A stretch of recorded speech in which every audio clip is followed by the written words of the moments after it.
अस्सलाम वालेकुम। मेरा नेम सादिद तारिक है और आज हम पढ़ने वाले हैं पाक स्टडी 302 लेक्चर नंबर 3। उम्मीद करती हूँ तमाम स्टूडेंट्स बिल्कुल खैरियत से होंगे। आज हम डिस्कस करेंगे इकोनॉमिक फाउंडेशंस। जो इकोनॉमिक फाउंडेशंस थी, जो बुनियादें थी पाकिस्तान और इंडिया की, ठीक है, वो किनकी ज़्यादा मजबूत थी और किसकी स्ट्रॉन्ग थी और किसकी कम स्ट्रॉन्ग थी, तो वो आज के लेक्चर में हम डिस्कस करेंगे और मेन पॉइंट्स की तरफ हम देखेंगे कि क्या मेन पॉइंट्स है। सबसे पहले हम बात कर लेते हैं Indo Pakistan, India and Pakistan जो इकोनॉमिक सिस्टम था, ठीक है, बिफोर 1947 से पहले जो इंडिया पाकिस्तान का जो इकोनॉमिक सिस्टम था वो क्या आया। अब इंडिया की तरफ जो था वो एग्रीकल्चर भी आ गया, उसमें इंडस्ट्रियल भी आ गया, अर्बनाइजेशन भी आ गई, ठीक है। उसके बाद यहाँ पर एग्रीकल्चर को हम कहेंगे ज़राअत और सनती कहते हैं, वैसे इंडस्ट्रियल सिस्टम आ गया, अर्बनाइजेशन आ गया, कॉटेज इंडस्ट्रीज़ आ गई, ठीक है, transportation, railways, air, seas and rivers, ये सारा कुछ कहाँ आ गया, इंडिया की तरफ आ गया था। इंपोर्ट एक्सपोर्ट का सिस्टम आ गया था, कस्टम ड्यूटीज़ उनके पास आ गई थी, प्रॉपर टैक्सेशन सिस्टम था उनके पास, फ्यूडलिज्म था।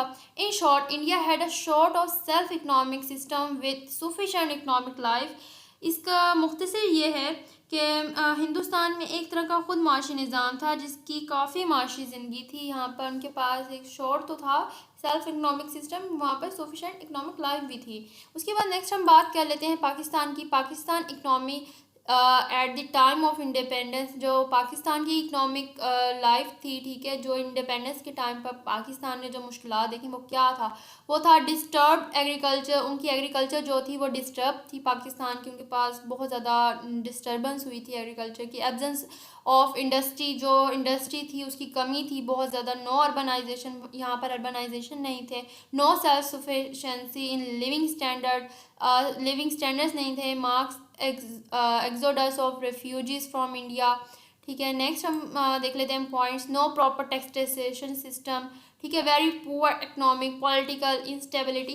तो यहाँ पर क्या हुआ था, जब पाकिस्तान और इंडिया जब सेपरेट हुआ था तो बहुत ज़्यादा पाकिस्तान ने डिफ़िकल्टीज़ देखी हैं ख़ुद को इंडिपेंडेंस के टाइम, क्योंकि उनको नौकरियों से निकाल दिया गया था। अंग्रेज़ साथ में मिल गए थे तो उन्होंने क्या किया था, मिलकर पाकिस्तानियों को नौकरी से निकाल दिया था। यहाँ पर एक तहरीक चल गई थी तो उनको नौकरियां नहीं दे रहे थे। लोग पढ़े लिखे थे लेकिन उनको जॉब्स नहीं दे रहे थे, इंडस्ट्री में काम नहीं दे रहे थे, ठीक है। इनके पास इंडस्ट्रीज़ तो थी बट इंडस्ट्रीज़ के अंदर सामान नहीं था। जो इंडिया से आए वहाँ पर छोड़ कर आए, ठीक है, कुछ सामान इंडिया वाले ले गए। तो ये चीज़ें यहाँ पर बहुत ज़्यादा इन्होंने डिफ़िकल्टी देखी, लोगों को बहुत ज़्यादा जो शॉर्टेज हुआ, ठीक है, अपने इकनॉमिक लाइफ में बहुत ज़्यादा शॉर्टेज उनको मिला, ठीक है, और बहुत ज़्यादा मुश्किलों का सामना करना पड़ा पाकिस्तान के लोगों को। और बहुत क्योंकि वहाँ पर पढ़े लिखे तो थे लोग, पाकिस्तान में स्टडी भी थी, सब कुछ था, लेकिन उनके पास क्या हुआ, लोगों के पास क्या चीज़ें ज़्यादा मुश्किल आई कि उनके पास सामान नहीं था। इंडस्ट्री थी, सामान नहीं था, ठीक है, स्टडी थी लेकिन जॉब्स नहीं दे रहे थे। इंडिया वाले कहते थे कि अब पाकिस्तान को जॉब्स नहीं देनी। इन लोगों को बहुत ज़्यादा टॉर्चर, ये कह सकते हैं, इंडिपेंडेंस के टाइम पर पाकिस्तान को बहुत ज़्यादा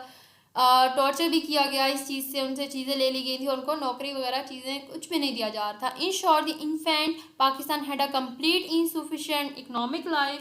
मुख्तसर ये कि शीर ख्वार पाकिस्तान की माशी ज़िंदगी की एक मुकम्मल नाकाफ़ी ज़िंदगी थी। ये दो पॉइंट्स आपके मोस्ट इंपॉर्टेंट है। ये अगर आपके पॉइंट आ जाता है तो इन दोनों का डिफरेंस आ जाता है। अक्सर पेपर में शॉर्ट क्वेश्चन बनकर आ जाता है और अक्सर लॉन्ग में भी आ जाता है। तो पॉइंट्स आपने स्टूडेंट्स अच्छे तरीके से याद कर लेने हैं आज के लेक्चर में।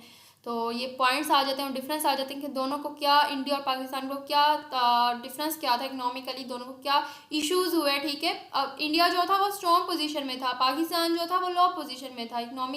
इकोनॉमिकली वहाँ पर फाउंडेशंस में बुनियादें जो थी वो थोड़ी सी वीक हो गई थी पाकिस्तान की। तो इस चीज़ को आपने अच्छे तरीके से याद कर लेना है और अपनी पावर पॉइंट स्लाइड्स को अच्छे तरीके से याद कर लेना है। फर्दर कोई भी क्वेश्चन हो आपकी स्टडी के रिलेटेड तो मेरा कमेंट सेक्शन ऑन है, आप लोग मुझसे कमेंट्स में भी पूछ सकते हैं। एंड कोई एडवाइस हो तो वो भी दे सकते हैं। अगर आप चैनल पर न्यू हो तो चैनल को सब्सक्राइब लाजमी कीजिएगा। अपना बहुत ज़्यादा सारा ख्याल रखिएगा। हम मिलेंगे नेक्स्ट लेक्चर में। वालेकुम अस्सलाम, अल्लाह हाफिज़।